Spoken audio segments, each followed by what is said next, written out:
하나님의 말씀은 사도행전 21장 17절에서 26절까지 말씀입니다. 제 성경으로는 신약성경 225쪽에 있는 사도행전 21장 17절에서 26절까지 말씀을 다 찾으신 줄 알고 우리 함께 17절부터 함께 읽겠습니다. 시작.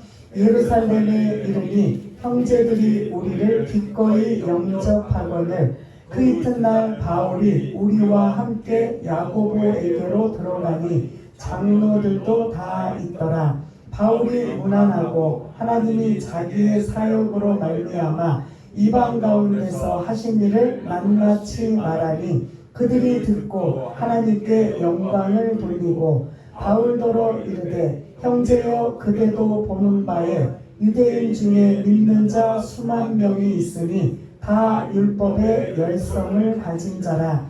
내가 이방에 있는 모든 유대인을 가르치되 모세를 배반하고 할례를 행하지 말고 또 간습을 지키지 말라 한다 함을 그들이 들었도다. 그러면 어찌할꼬 그들이 필연 그대가 온 것을 들으리니 우리가 말하는 이대로 하라. 서원한 네 사람이 우리에게 있으니 그들을 데리고 함께 결례를 행하고 그들을 위하여 비용을 내어 머리를 깎게 하라. 그러면 모든 사람이 그대에 대하여 들은 것이 사실이 아니고 그대도 율법을 지켜 행하는 줄로 알 것이라.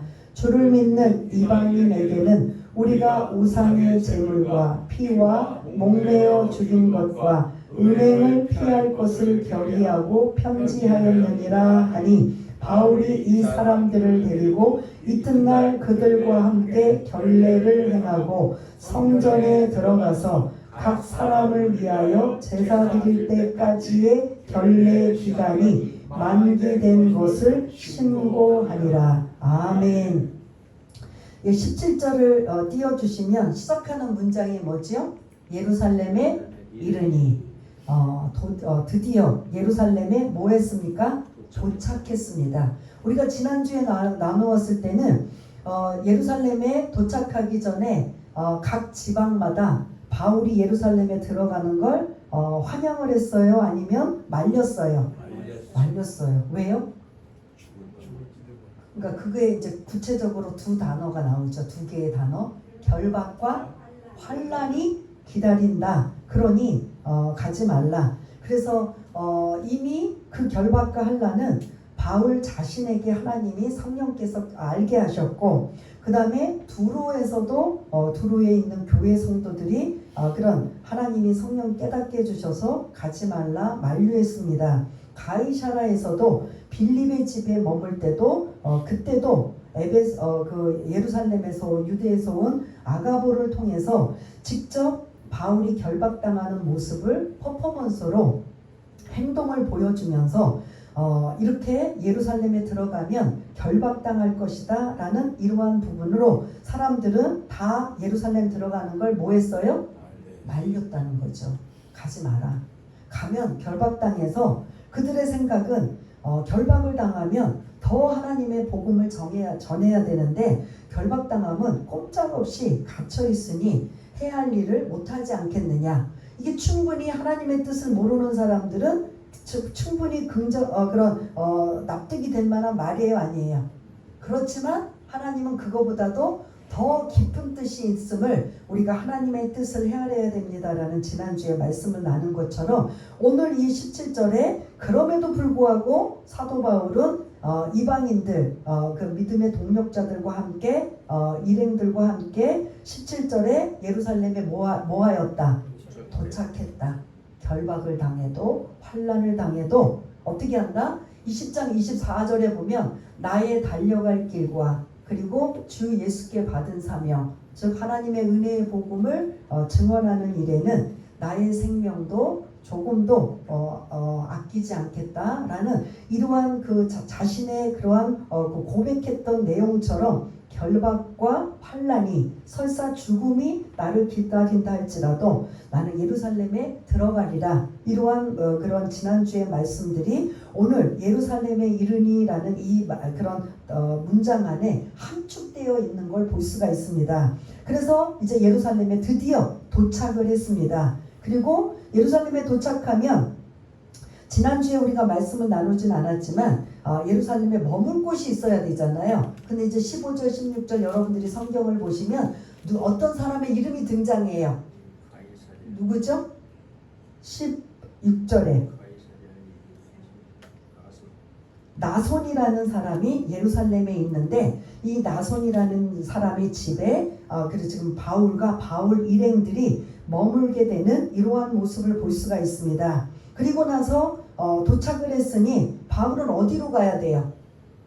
지금 예루살렘 어디로 지금 가서 모든 사람들을 만나야 돼요? 예루살렘 교회. 이 예루살렘 교회는 어떤 교회죠? 초대교회 탄생교회예요. 그러니까 모교회, 어머니 교회라고도 하고 본부교회라고도 할 수 있는 이곳이 바로 예루살렘 교회예요. 그래서 지금 나손의 집에 머물면서 바울과 바울의 일행팀이 지금 예루살렘 교회에 와서 18절에 보면 누구를 만나는 장면이 나와요. 야고보와 장로들을 만난다.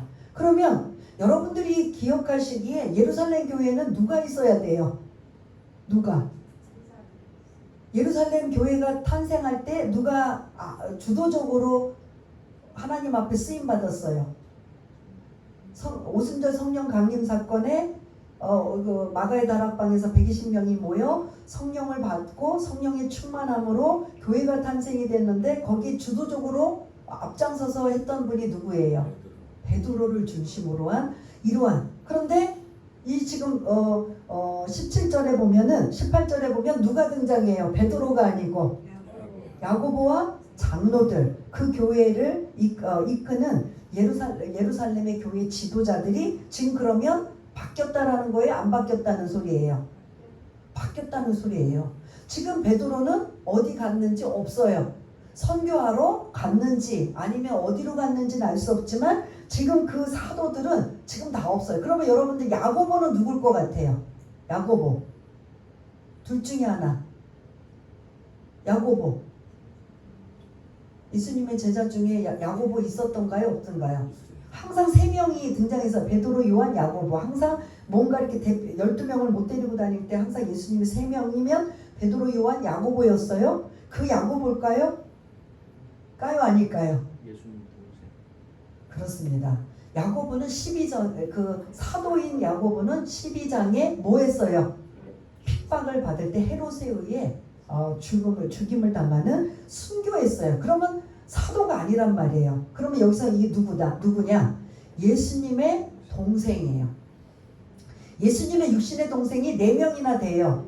그 마태복음에 이제 나오는데 그 4명 중에 한 사람이 야고보고 또 한 명은 뒤에 그 성경에 보면 요한계시록 앞에 요한 1서, 2서, 3서 다음에 무슨 서가 한 장에 있어요? 유다서. 그 유다서의 유다와 야고보서의 야고보는 예수님의 누구다? 동생이에요. 그런데 뭐 유다서는 이제 그렇고 오늘 이 본문의 이 야고보는 예루살렘 교회의 최고의 담임과 같은 지도자의 역할을 지금 하고 있어요. 그러면 나머지 사도들은 야고보는 순교당하고 나머지 11명의 사도들은 각자 흩어져서 뭐하러 다닌다? 복음을 전하러 알리고 가르치러 다닐 때 지금 이 상황이 완전히 바뀌었어요. 초대교회 교회가 예루살렘 교회가 탄생하고 이후에 한 20년이 지난 후에요. 그러면 이제 그 예루살렘 교회에 베드로가 항상 수장이고 베드로가 담임이고 베드로를 중심으로 했다면 지금 바울이 3차 전도를 마치고 지금 찾아온 이 예루살렘 교회에는 담임이 최고의 지도자가 바뀌었다 안 바뀌었다? 예? 바뀌어 있는 거예요. 누구로? 베드로에서 누구로? 야고보로 바뀌어져 있는 거예요. 야고보가 지금 이곳에 최고의 책임자, 지도자의 역할을 지금 하고 있는 이곳에 3차 전도를 마치고 선교 보고를 하는 바울과 바울 일행팀이 지금 야고보와 장로들을 예루살렘 교회에서 만나는 장면이 18절이에요. 그리고 이제 19절을 띄워주시면 바울이 이제 그들과 인사를 하고 곧바로 뭐를 하냐면 2차, 3차 선교 보고를 합니다. 그래서 우리가 한번 19절 읽었지만 어떤 내용을 보고하고 있는지 한번 19절 한번 읽어보겠습니다. 시작. 바울이 무난하고 하나님이 자기의 사역으로 말미암아 이방 가운데서 하신 일을 낱낱이 말하니. 아멘. 이건 뭐라고요? 선교 보고예요. 제가 이렇게 2차, 3차 여러분들의 기도와 후원과 하나님의 은혜로 이렇게 이방 지역을 가서 이렇게 오랫동안 이렇게 하나님이 허락하신 이러한 많은 사람들을 구원케 하였습니다라는 이런 복음을 전한 이러한 상황을 지금 알리고 있어요. 근데 여기서 우리가 19절에 보면 간증이나 선교 보고를 할 때 항상 사람들이 조심해야 될 게 뭐냐면 내 수고와 내 열심과 내 열정을 대부분 이렇게 간증을 하는 걸 볼 수가 있는데 이거는 간증할 때의 자세가 아니다 맞다 아닌 거예요. 누구만 드러내야 돼요? 하나님만 드러내고 하나님만 나타내야 되는데 우리가 이게 자칫 선교 보고나 간증했던 이런 여러 가지 자기 삶의 모습을 생각하니까 자기의 초점을 맞출 수가 있는데 이거는 하나님께 영광을 돌리는 일이 절대 아닌 거예요. 바울은 만일 자기 열심과 열정과 그러한 여러 가지 노력과 수고를 만약에 드러낸다면 할 말이 많을까요? 없을까요? 예? 많을까요? 적을까요? 자기 간증 보고가 일어난 일. 얼마나 위험을 당하고 얼마나 매를 맞고 얼마나 고통을 당하고 어려움에 처했는지 자기를 중심으로 간증한다면 할 말이 굉장히 많은 사람이에요. 그럼에도 불구하고 그것에 초점을 맞추지 않고 뭐 했다? 하나님께서 가는 곳곳마다 예비해 두신 이방인들을 복음을 전하여 그들이 하나님의 자녀가 되었다라는 전적인 누가 주인공이 돼요? 내가 아니라 누가? 하나님이 주인공이 되셔서 하나님이 나를 주도적으로 이끌으셔서 나는 하나님의 도구로 쓰임을 받았지 내가 열심을 내고 내가 애써서 내가 수고해서 내가 그런 것이 없지 않아 있지만 그거를 일부러 바울은 다 그거 자기 것은 다 감춰버리고 하나님이 주도하셔서 나는 도구로 쓰임을 받아 이렇게 이방 지역을 가는 곳곳마다 하나님이 예비해 놓으신 많은 영혼들을 구원케 하는 이런 도구로 쓰임을 받았습니다라는 이게 앞으로 여러분들이 간증을 하시거나 또 이 선교를 나갔다 오셔서 선교 보고를 할 때 이러한 자칫 우리가 잘못된 이러한 모습을 볼 수가 있는데 바울은 그렇게 하지 않았다는 거예요. 바울이 자기 자랑을 열거하려면 한도 끝도 없을 거예요. 그럼에도 불구하고 19절에 보면 하나님이 이방 가운데 하나님의 하신 일을 낱낱이 말하는 그 이방 한 사람 한 사람들 지역마다 하나님이 개입하시고 간섭하셔서 하나님께서 은혜를 베푸셔서 하나님께서 그 한 사람 한 사람들에게 믿음이 들어가게 하시고 그들에게 복음이 들어가 구원받게 하시는 하나님의 놀라운 역사가 계속 누구 이름이 계속 나와요. 하나님이 하나님으로 시작해서 하나님으로 마치는 저와 여러분들의 간증이나 선교 보고가 이런 바울의 전형적인 올바른 모습의 이러한 모습이 저희들도 이러한 것을 본받고 닮아가서 하나님께서 받으시는 간증이나 선교 보고가 되셔야 될 줄 믿습니다. 그래서 2차, 3차를 열심히 지금 바울이 야고보와 장로들, 예루살렘 지도자들 앞에서 지금 유럽에 있는 고린도와 아가야 그리고 에베소에 있는 이러한 모든 가정을 하나님이 어떻게 역사하시고 어떤 구원의 섭리가 있으셨는지를 지금 낱낱이 선교 보고를 합니다. 그럼 이제 20절을 보면은 반응이 나와요. 이제 두 가지 반응이 나와요. 첫 번째 20절을 보면 그들이 듣고 예루살렘의 야고보와 장로들 거기 또 교회에 참석한 모든 사람들이 바울의 선교 보고를 듣고 20절에 보니까 뭐하고 있다? 하나님께 영광을 돌리고 있다. 그리고 지금 선교 보고뿐만 아니라 여기에 누가는 이 사도행전을 기록한 누가는 그거에 중요하다고 생각하지 않아서 뺐지만 뭐도 가지고 왔죠? 바울이 뭘 가지고 왔어요? 구제연금. 지금 예루살렘에는 기근이 흉년이 들어서 아주 어려움에 처해 있는 이러한 이런 빈곤한 상태이기 때문에 이방교회에 그 소식을 듣고 이방교회에 도움을 요청한 거예요. 여러분들 할 수만 있다면 우리 모교회 예루살렘 교회가 지금 어려움에 처해 있으니까 여러분들 좀 십시일반 헌금을 좀 해주셔서 그 예루살렘 모교회를 좀 도와주셨으면 좋겠습니다 라고 해서 각 지방 교회가 세워진 곳곳마다 도움을 요청해서 구제연금도 가지고 와서 이렇게 전달합니다. 그래서 여기까지면 얼마나 좋아요. 그래서 반가워하고 감사하고 이 예루살렘 교회에는 거의 대상이 누구로만 구성되어 있다? 유대인들이에요. 그러면 1차, 2차, 3차 바울이 선교하러 다녔던 교회 대부분은 누구로 구성되어 있다? 이방인들. 아시죠? 유대인들과 이방인. 이 유대인과 이방인으로 구성되어 있는 이 지금 그 구성원이 달라요. 예루살렘에는 거의 누구로 구성되어 있다? 유대인. 그리고 1차, 2차, 3차를 복음을 전했던 교회는 대부분의 구성원은 유대인이다. 어디다? 이방인으로 구성이 되어 있다. 그런데 예루살렘의 유대인으로 구성되어 있는 이 교회가 이방인들을 개, 돼지로 취급하고 사람 취급을 안 했던 그들이 뭘 갖고 온 거예요? 구제헌금을 갖고 와서 돕기로 한 이러한 것에 마음문이 열려서 교회 안에서도 뭔가 이러한 벽이 있고 장애가 있는데 사실은 그러한 것들이 열려지는 이러한 모습을 볼 수가 있습니다. 그래서 하나님께 영광을 돌리는 이러한 상황에 선교 보고도 들으며 구제헌금도 받으면서 여기까지만 하면 얼마나 좋아요. 근데 20절 하반절에 야고보 사도는 야고보 사도 아닙니다. 죄송합니다. 야고보 이 예루살렘 최고의 지도자는 걱정이 있어요. 바울이 온다고 하니까 이미 걱정이 근심이 염려가 이게 떠나지 않는 거예요.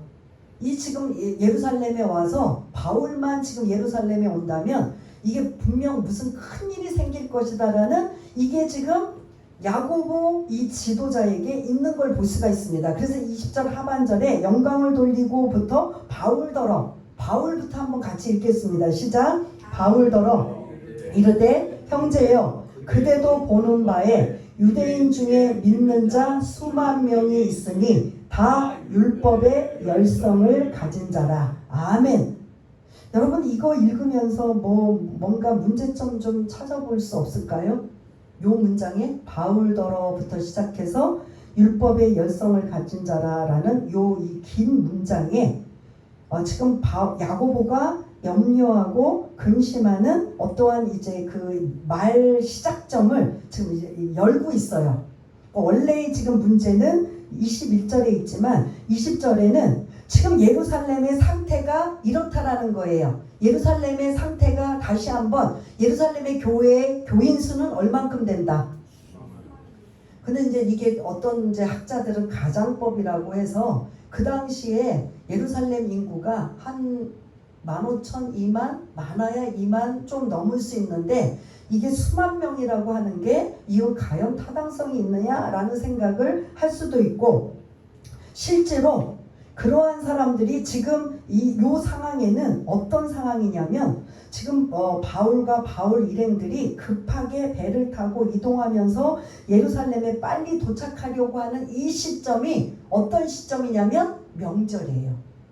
우리처럼 구정이나 추석 같은 게 있으면 그 명절에 가족들을 일부러 막 그때 모이고 만나려고 하는 이런 것처럼 이들은 이때가 어떤 면에 6월절부터 시작되는 명절이 지금 계속 하고 있어요. 그러다 보니까 전 세계에 흩어져 있는 유대인들은 다 고향이 아니라 어디로 모인다? 예루살렘으로 모이는 거예요. 그래서 그곳에 안 믿는 유대인들도 많지만 믿고 있는 유대인들도 명절을 절기를 지키러 예루살렘으로 오고 있기 때문에 그 많은 사람들을 토탈로 하고 본다라는 이러한 이제 학자들도 있는데 아무튼 적다 많다 요걸로만 친다면 예루살렘 교회에 믿는 사람이 많다 적다 많다. 이건 엄청난 부흥의 역사가 일어나서 이거는 좋아요. 근데 그 다음에 이들이 대다수가 뭐의 열정인 자다? 예? 율법의 열정이다. 근데 초대교회에서 마가의 다락방에 120명이 모여서 베드로를 중심으로 해서 너희들이 위로부터 받을 성령을 선물로 받을 것이니 이제는 너희들이 예루살렘 떠나지 말라. 그래서 마가의 다락방에서 그들이 전혀 기도에 힘쓸 때 뭘 받았어요? 선물. 성령이라는 충만함을 받았어요. 그때는 막 불같이 바람같이 막 그냥 방언으로 막 그냥 뭐죠.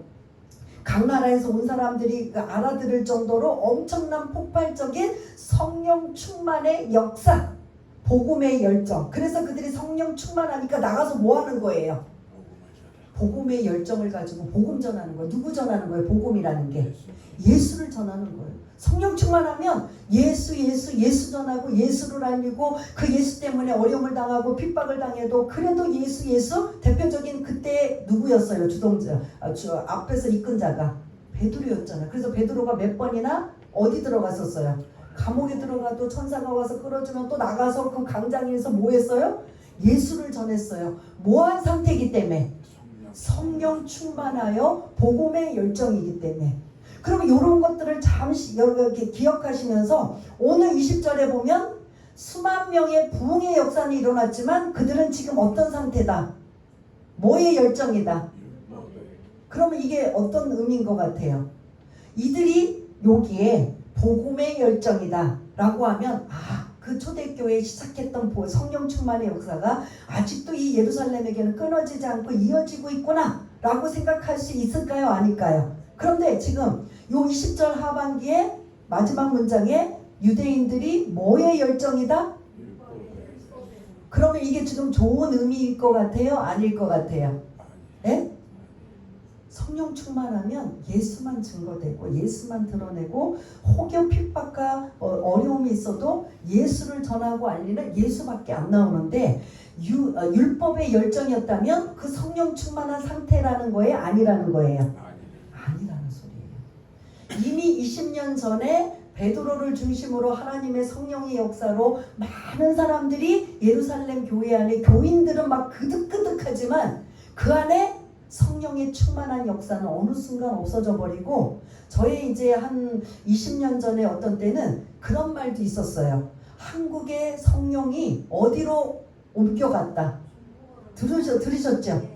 그런 말이 나올 정도로 막 80년대 막 90년대 막 그 7, 80년대는 막 그냥 새마을 운동과 함께 우리 잘 살아보자 예수 믿으면 잘 살 수 있다라는 이런 캐치프레이즈를 가지고 정말 열심히 해서 막 성령의 역사가 막 모이면 기도하고 그래서 뭐 금요일날 기도하면 지금은 1시간도 안 나오지만 그때는 철야를 할 정도로 기도하고 예배드리면 설교가 막 한 30분도 40분도 길다고 하는데 막 은혜가 넘치면 막 그냥 길게 해서 막 엄청난 역사가 나타나는데 그런 일이 있었는데 어느 순간부터 이제 2000년 좀 지나고 어느 순간부터 한국교회 교인 자체도 뭐라고 말하냐면 성령이 어디로 가셨다?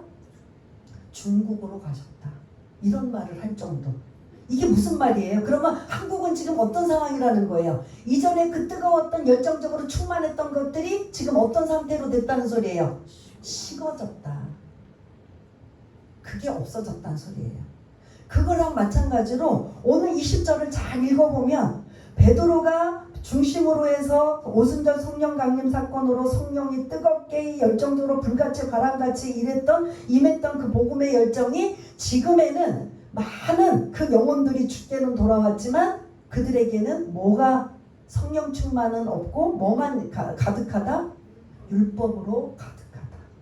그러니까 우리도 마찬가지예요. 우리도 지금 교회 안에서 성령 충만하면 그 미운 것도 이뻐 보이고 허물도 덮어져 버리고 이런 용서가 되고 이게 다 감추고 그래 오직 그래도 예수야 라고 하지만 그랬던 사람이 성령의 충만함이 식어져 버리고 은혜도 식어져 버리면 똑같은 잘못된 모습을 보면 그때는 뭘로 나올까요? 덮어주지 않고 뭘로 나와요?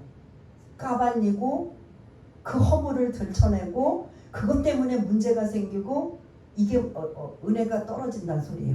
똑같이 내가 성령 충만하느냐 안 하느냐에 따라 똑같은 사건이 덮어줄 수도 있지만 은혜가 떨어지면 어떻게 율법적인 잣대로 그런 기준으로 갖는다는 거. 지금도 교회 안에서 마찬가지예요. 은혜가 떨어지면 세상 사람들처럼 똑같이 기준 그러한 잣대로 판단하고 정죄하고 지적하고 해서 자꾸 그걸 어떻게 하느냐 헐뜯고 문제를 삼게 되는 이러한 모습을 볼 수가 있는데 은혜로 충만한 사람이면 그럴 수도 있지. 나도 부족한데 뭐 저 사람도 마찬가지지. 뭐 만일 저 모습을 보고 내가 고치면 다행이고 뭐 이렇게 이게 충만하면 나를 어떻게 해요? 그렇게 은혜 가운데 가요. 근데 충만하지 않고 은혜가 없으면 똑같은 모습을 보면 뭐야 나를 무시하는 거야? 나를 업신여기는 거야? 뭐 나한테 뭐 무슨 감정 있는 거야? 이게 좀 상대가 똑같아요 아니에요? 이렇게 바뀌어진다는 소리죠. 그러니 이러한 것들을 여러분들이 염두에 두시고 율법의 열성을 가진 자라면 이들은 어떠한 문제가 생기고 사건이 생기면 은혜로 잣대를 가질까요? 율법의 잣대를 가질까요? 그러면 문제가 은혜로 잣대를 가지면 문제가 생겨요 안 생겨요? 그러면 율법으로 판단하고 정죄하고 막 이런 가시처럼 계속 물고 늘어지면 문제 생겨요 안 돼요? 그러면 지금 이 율법의 열정적이다라는 이 단어 속에 이 유대인들에게 이 믿는 예루살렘 교회 안의 유대인들, 기독교인 유대인들 안에는 이제 성령의 충만함, 은혜는 사실은 어느 순간 없어져 버리고 그런 율법의 그러한 그 잣대로 판단하고 정죄하는 이러한 모습이 드디어 21절에 바울을 판단하고 정죄하는 내용이 21절이에요. 한번 읽어보겠습니다. 어떤 문제인가? 시작. 네가 이방에 있는 모든 유대인을 가르치되 모세를 배반하고 아들들에게 할례를 행하지 말고 또 간습을 지키지 말라 한다 함을 그들이 들었도다. 그들이 누구예요? 예루살렘에 있는 유대인들이 들었도다. 그럼 이 말을 누가 했단 소리예요? 누가 했으니까 예루살렘에 있는 지금 바울은 외국에 나가서 이방 지역에 나가서 복음을 전했는데 그러한 것들을 오해하고 편견으로 잘못된 보고를 예루살렘 교회 유대인들에게 전해준 사람은 누굴까요? 누군가 전했으니까 우리가 들었다 지금 말하는 거잖아요. 누가 전했을까요? 그 지방에 있는 누구들이? 유대인들이. 그거를 이제 디아스포라 유대인이라고 해요. 외국에 살고 있는 유대인들을 이제 용어가 디아스포라 유대인이라고 하는데 똑같은 말로 외국에 예루살렘에 이스라엘에 살지 않는 외국에 살고 있는 이 유대인들. 그래서 사도 바울이 외국에 항상 복음을 전하러 가면 어디부터 들렸어요? 예? 회당을 유대인들 10명 이상만 되면 그 외국이라 할지라도 마을에 우리가 교회를 세운 것처럼 회당이라는 곳이 있어요. 그러니까 바울은 외국에 가면 복음을 전하러 가면 뭘부터 찾는다? 회당부터 찾아요. 그러면 그곳에 누가 있다? 유대인들이 있기 때문에 그곳에 가서 예수의 복음을 전하게 됩니다. 그래서 구원은 어떤 것으로도 해당이 아니라 예수를 믿는 그 믿음으로 구원을 받는다. 이것을 계속 강조해요. 그런데 유대인들은 원래 뭐냐면 행위로 구원받는다라는 걸로 생각을 하고 있어요. 그러다 보니까 그곳 외국에 있는 유대인들이 자꾸 이 바울의 설교를 듣고 복음을 들어보니까 율법은 없고 누구만 강조해요? 예수만 강조해요. 그러니 뼛속 깊이 율법에 묻혀 살고 있는 유대인의 입장에서는 이게 공감이 안 되고 납득이 안 돼요. 그러니까 그걸 배척하니까 계속 전하다가 사도 바울이 해당해서 그들이 받아들이지 않으니까 이제 어디로 나가요? 거리로 이방 사람들에게 복음을 전하게 되는 일이 계속 이루어지고 있었던 이러한 상황을 보면 누가 이 소리를 예루살렘에 와서 전했단 소리예요? 디아스포라 유대인. 외국에 살고 있는 그 유대인들이 지금 뭐라고 예루살렘에 와서 전하고 있느냐? 야, 지금 바울이라는 자가 지금 우리가 살고 있는 이 지역에 와서 율법은 모세를 배반하고 할례를 행하지 말고 간습을 지키지 말라고 했다. 한마디로 율법을 안 지켜도 된다. 무시해도 된다. 업신여겨도 된다. 이러고 말했다. 이게 말이 되냐? 라고 하니까 안 믿는 사람도 분개하지만 믿는 사람도 이해가 안 되는 거예요. 근데 아까 제가 말씀드렸잖아요. 성령 충만하고 은혜가 넘치는 사람 같으면 이 똑같은 소리를 들어도 어떻게 해석을 할까요? 이건 분명히 잘못된 와전될 거야. 이건 문제가 뭔가 있을 거야. 이렇게 말하진 않았을 거야. 라고 하든가, 아니면 우리가 이 부분에 대해서 좀 이렇게 나쁜 방향으로 생각하지 말고 라고 하면서 뭔가 좋은 쪽으로 바울이 뭔가 억울하지 않도록 뭔가 이렇게 이해하고 공감할 수 있는 생각을 해야 되는데, 이들은 지금 뭐라고 하고 있다? 그래? 그러면 바울 될까요? 안 될까요? 그럼 바울 그러면 안 되지. 아무리 복음도 좋지만 율법을 지키지 말라, 할례를 행하지 말라, 이거는 절대 안 되는 거지. 어떻게 그럴 수가 있어? 그리고 지금 예루살렘 교회 유대인들은 지금 바울이 오기만 하면 가만두지 않겠다라는 지금 이러한 마음을 개심죄를 지금 가지고 있는 거예요. 이해가 되시나요? 지금 이러한 마음에, 이러한 상황에 지금 누가 온 거예요? 바울이 온 거예요. 그러니까 중간에 이 내용을 알고 있는, 내용을 모르는 바울은 뭐 내가 결받고 환난을 당해도 내가 뭐 죽을 일이 있어도 나는 가리라 라는 막연하게라도 왔지만, 이걸 중간에서 어떻게 교통정리를 해야 되고 해야 될 사람은 지금 누구예요? 야고보예요. 이해가 되시나요? 그런 야고보가 지금 중간에 선교 보고하고 하나님께 영광을 돌리고 하지만 지금 야고보의 마음에는 마음이 뭐한 상태다? 불편한 상황인 거예요. 이거 잘못하다가 바울이 위험에 처해 있거나 예루살렘에 또 다른 폭동이 일어나거나 어려움이 생기겠다라는 생각을 이제 20절 하반절부터 유대인들이 지금 어떤 열정을 가지고 있다? 복음의 열정, 성령 충만한 열정이 아니라 율법의 열정을 가지고 있어서 이걸 지금 운을 띄면서 바울 형제예요. 지금 당신이 지금 엄청난 문제를 가지고 있다. 나도 바울이 이렇게 한 사람이라고, 모세를 배반하고 율법을 어기고 간습을 지키지 말라고 한 거 나는 안 믿는다. 안 믿는데 사람들이 이거를 지금 믿고 당신이 오면은 가만히 있지 않을 거라는 이러한 지금 사람들이 개심죄에 지금 걸리고 오해와 편견을 가지고 있다. 이 일을 그러면 어떻게 하면 좋겠느냐? 22절에 뭐라고 나와요? 이 일을 이 말이 좀 담겨져 있어요. 이제 바울이 이 상황을 알았어요? 몰랐어요? 알았어요. 아, 지금 내가 선교 보고하러 오고 구제헌금을 드리러 왔는데 이런 일이 지금 예루살렘 교회에 일어났구나. 그러면 지금 이 문제를 이제 바울도 알고 있고 야고보 지금 책임자가 이 일을 알리면서 문제 해결점을 23절 24절에 알려주고 있는 걸 볼 수가 있습니다. 그럼 이렇게 하자. 바울 사도요, 형제요, 지금 당신이 지금 오해를 받고 있고 편견된 그런 시각을 가지고 있는 사람들에게 오해를 풀기 위해서 방법을 내가 생각해냈는데 이 방법으로 하면 사람들이 오해를 풀 것이다. 어떤 방법인가? 23절 24절 한번 읽어보겠습니다. 시작. 우리가 말하는 이대로 하라. 선한 네 사람이 우리에게 있으니 그들을 데리고 함께 결례를 행하고 그들을 위하여 비용을 내어 머리를 깎게 하라. 그러면 모든 사람이 그대에 대하여 들은 것이 사실이 아니고 그대도 율법을 지켜 행하는 줄로 알 것이라. 아멘.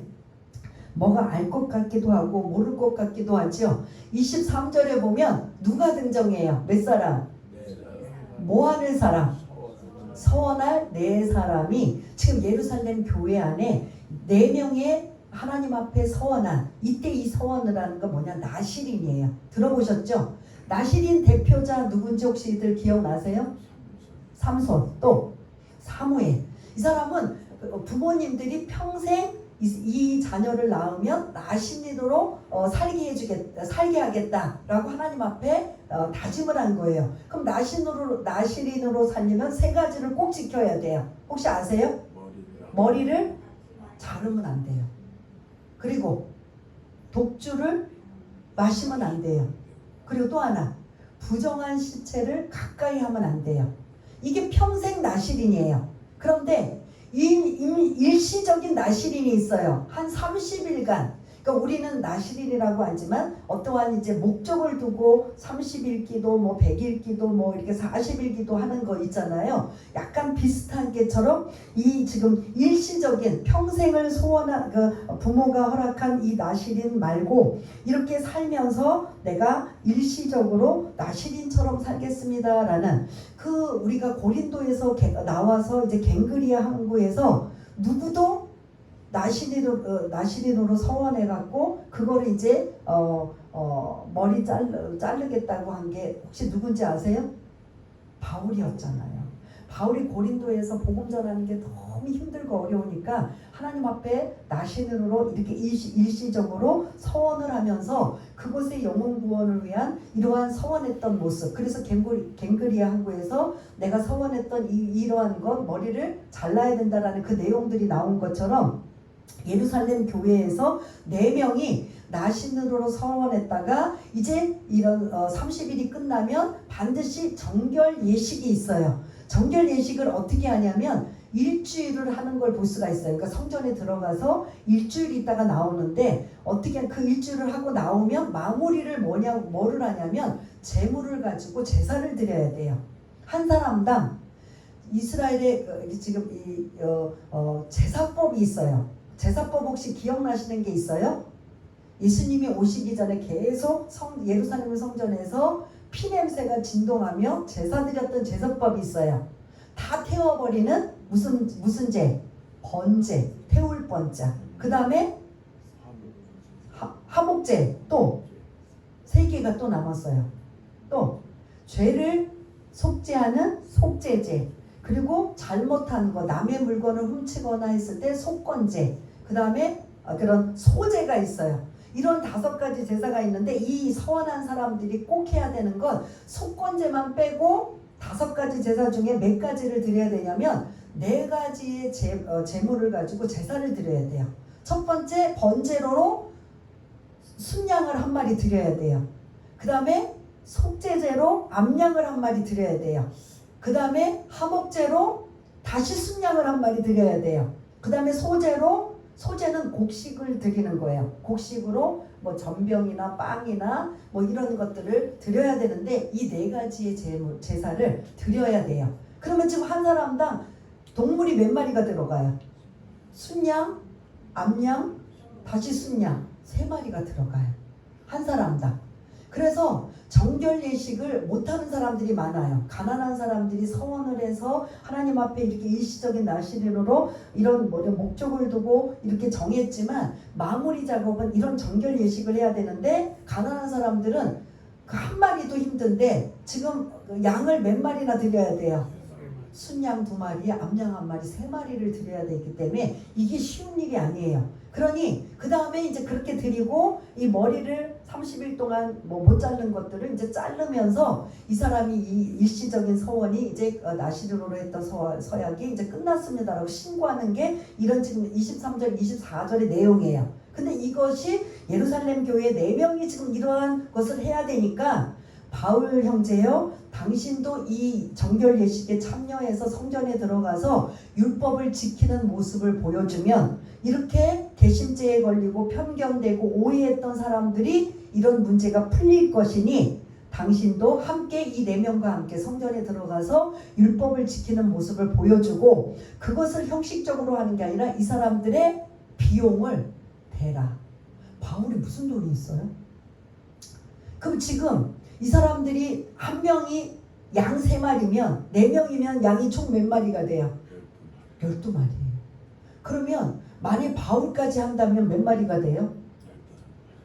12마리에서 12마리 뭐 이제 했는지는 여러분 천국 가서 요거 궁금해 하셔요. 바울 선생이요, 사도요, 이때 요 본문에 당신도 제물 드렸습니까? 하고 한번 물어보세요. 저는 이제 같이 드렸는지는 아닌지는 참여만 했는지는 모르지만 최소한 12마리 이상의 양이 들려면 비용이 얼마나 될까요? 작을까요? 많을까요?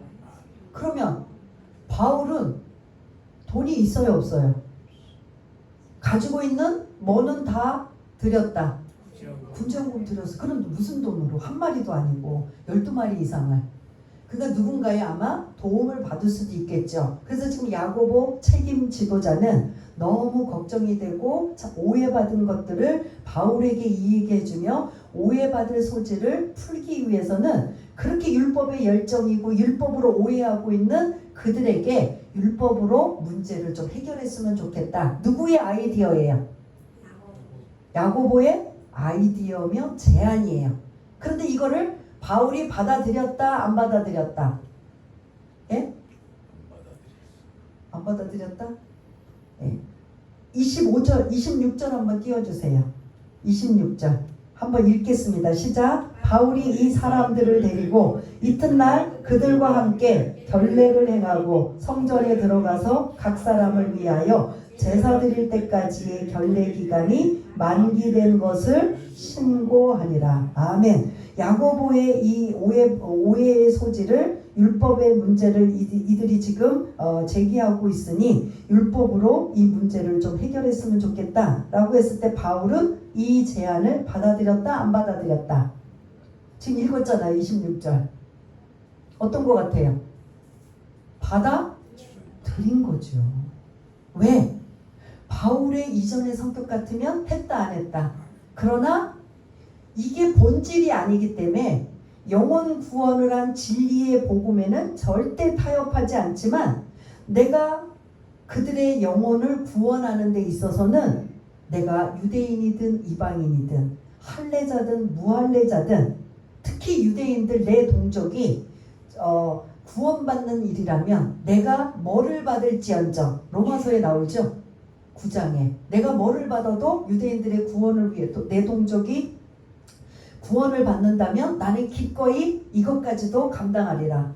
뭐지요? 뭐지요? 생각 안 나세요? 로마서 9장에 저주. 저주를 좋아할 사람 누가 있어요? 그런데 내 동족 유대인이 복음을 받아들인다면 구원받기만 한다면 나는 저주받아도 감당하겠다. 이 정도까지예요. 그러니 지금 본질과 비본질에 대한 이야기예요. 오늘 말씀은 본질이에요, 비본질이에요?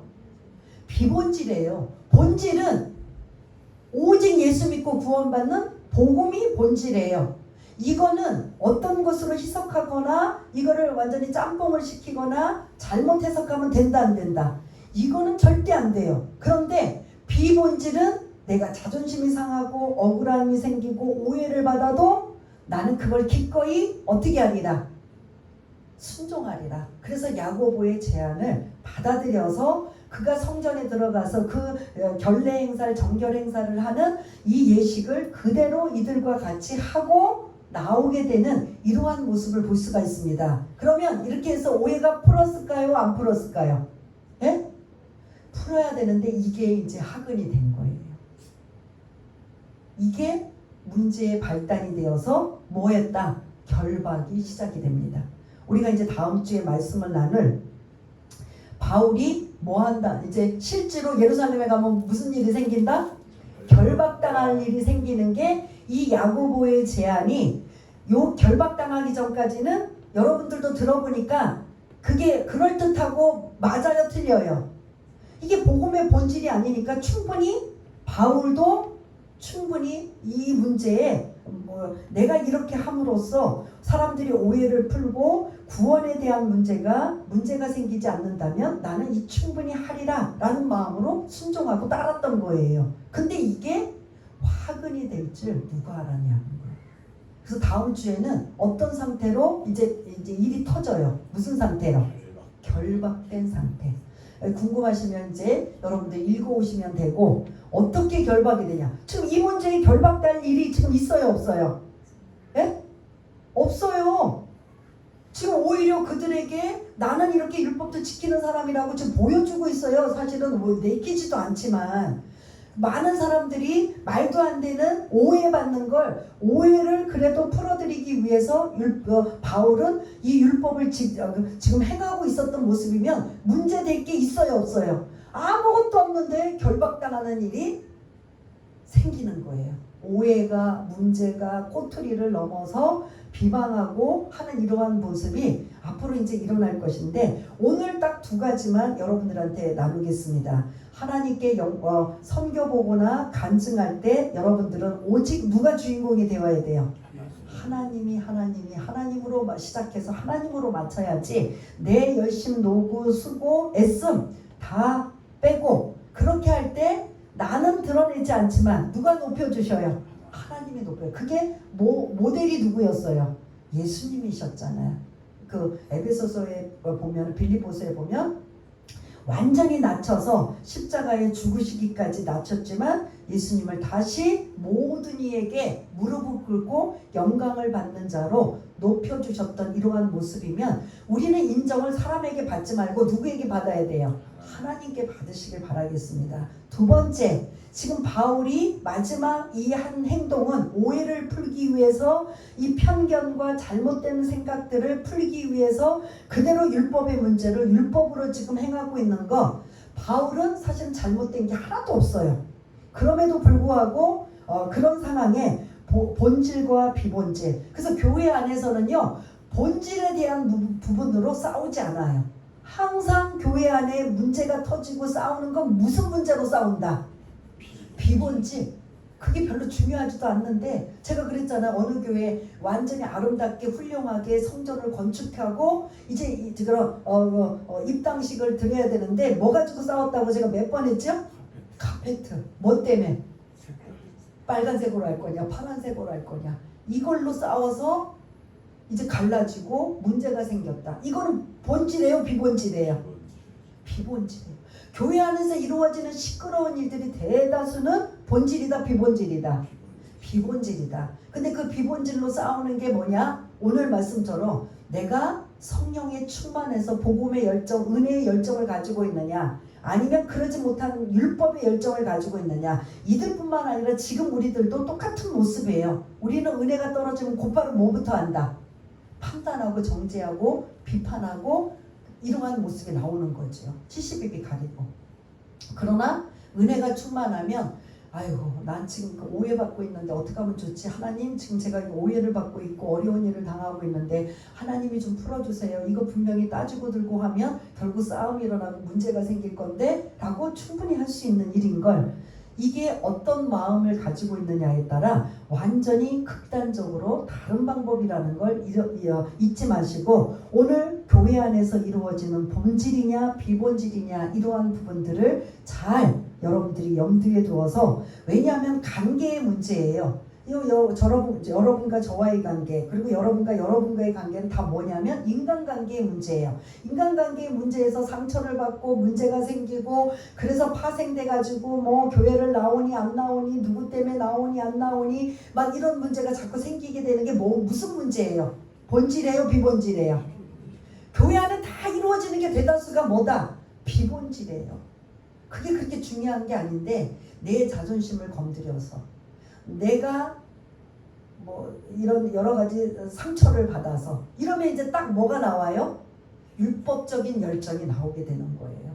그래서 여러분과 저는 이러한 것들이 그냥 은혜스러울 때는 아 그렇구나 하고 받아들이는데 실제로 나에게 부딪히면 어떤 식으로 해결하느냐에 따라 이 사람이 은혜로 열정이냐 율법으로 열정이냐 여러분들이 잘 판단하시기를 바라겠습니다. 오늘 이 말씀 우리가 한번 생각하면서 한번 하나님께 영광 돌리는 이러한 간증과 선교보고가 되고, 그리고 나는 은혜로 열정이냐, 은혜로 열정이면 그게 은혜로 그럴 수도 있지라고 생각하는데 율법의 열정이면 그거를 꼭 파두고 들고 옳은지 그른지 따져보고 그리고 그런 판단하고 정죄하는 이러한 잣대를 대고 있는 이러한 모습이 우리들에게도 충분히 일어날 수 있기 때문에 우리가 어떤 모습을 가지고 살아가고 있는지 다시 한번 이 말씀으로 생각해 보면서 성령님의 도우심마다 은혜로 그리고 사랑으로 성령으로 충만한 이러한 모습으로 살게 해달라고 한번 기도하는 시간을 갖겠습니다.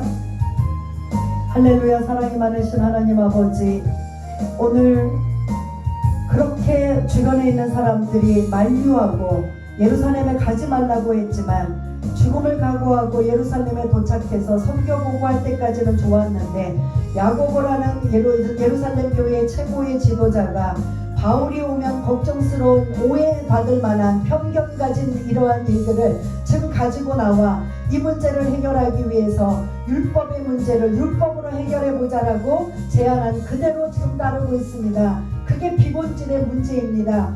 본질의 문제는 절대 타협이나 용납이 없이 오직 예수를 통한 구원의 복음이라면 비본질은 충분히 타협할 수 있고 충분히 양보할 수 있고 충분히 내가 인내할 수 있는 이러한 부분을 모든 사람들이 오해하고 판단하여 그것이 옳다 그르다며 많은 사람들이 아버지 하나님 잣대를 가지고 그 사람을 매장시키며 완전히 아버지 하나님 안 좋은 쪽으로 몰아가고 있는 무리들의 폭동과 이러한 모습들을 본다면 우리가 어떻게 살아야 될지를 다시 한번 깨닫는 귀한 말씀인 줄 압니다. 은혜로 열정을 가지고 성령 충만하면 그럴 수도 있지. 그래서 그 사람을 위해서 오히려 안 됐다고 기도할 수 있지만 내가 은혜가 떨어지고 성령 충만하지 않으면 율법으로 열정을 가져서 판단하고 비방하고 그리고 잣대를 가지고 아버지 하나님 여러 가지로 아버지 하나님 사람들을 난도질하고 있는 모습이라면 지금 우리들의 모습도 똑같은 모습이요. 항상 성령님의 은혜로 충만하며 사랑으로 은혜로 열정을 갖는 귀하고 복된 자들 다 될 수 있도록 주님 도와주옵소서. 하나님 아버지 감사합니다. 우리가 어떤 믿음의 자세를 가져야 될지 다시 한번 우리가 우리 주변의 사람, 우리 주변의 신앙생활의 모습을 우리 자신을 한번 돌아보기를 원합니다.